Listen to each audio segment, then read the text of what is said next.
Hello दोस्तों, आइए देखते हैं यूपीएससी सीसेट 2024 का एक क्वेश्चन। तो क्वेश्चन कहता है P salary is 20% lower than Q salary which is lower 20% lower than R salary. By what percent is R salary more than P salary. तो तीन लोगों की सैलरी को कंपेयर कर रहा है। तो पी और क्यू की देखते हैं। पी की salary 20% lower than Q salary, है ना, और क्यू की salary is 20% lower than R salary, है ना। तो आप 20% को लिख सकते हैं 1/5, है ना। तो अगर 20% लेस की बात कर रहा है तो इसका मतलब 80% की बात कर रहा है ना। और 1/5 की बात कर रहा है या 1/5 लेस की बात कर रहा है तो इसका मतलब 4/5 की बात कर रहा है ना। This is a simple concept of multiplying factor कि किस परसेंटेज के कॉरस्पॉन्डिंग क्या मल्टीप्लाइंग फैक्टर होता है ना। तो 20% 1/5 होता है। अगर 20% लेस है तो मतलब वो 80% हो गया, तो मतलब 4/5 हो गया। अगर 20% मोर होता तो 1/5 मोर होता तो 6/5 हो जाता। इतना सिंपल सी बात है। आप बोल रहे हैं पी की salary is 20% lower than Q salary, तो 20% लोअर देन क्यू सैलरी है तो पी बोल दूं 4/5 ऑफ क्यू हो गया।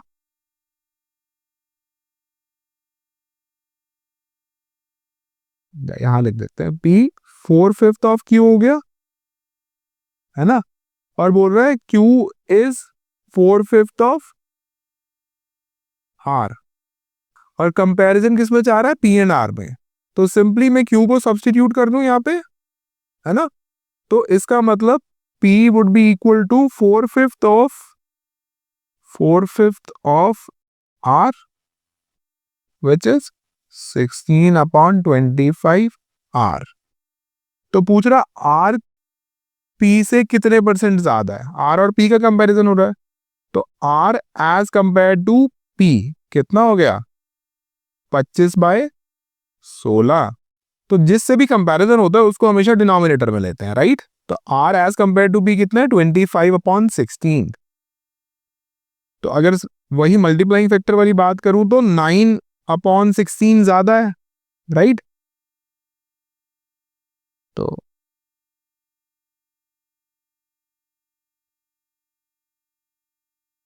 विच इज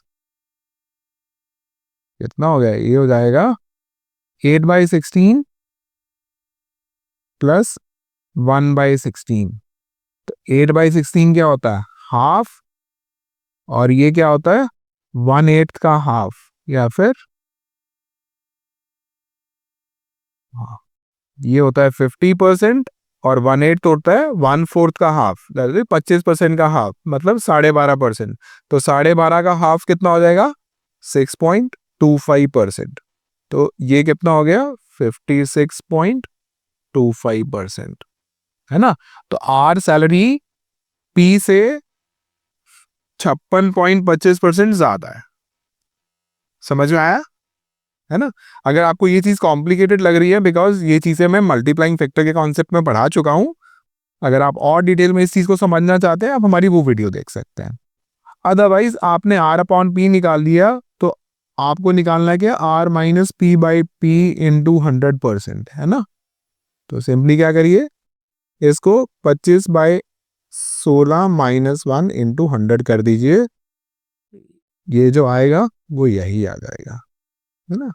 इसमें थोड़ी कैलकुलेशन इन्वॉल्व होती है, ये थोड़ी कम कैलकुलेशन है, तो इजी टू इवैल्यूएट हो जाता है ना।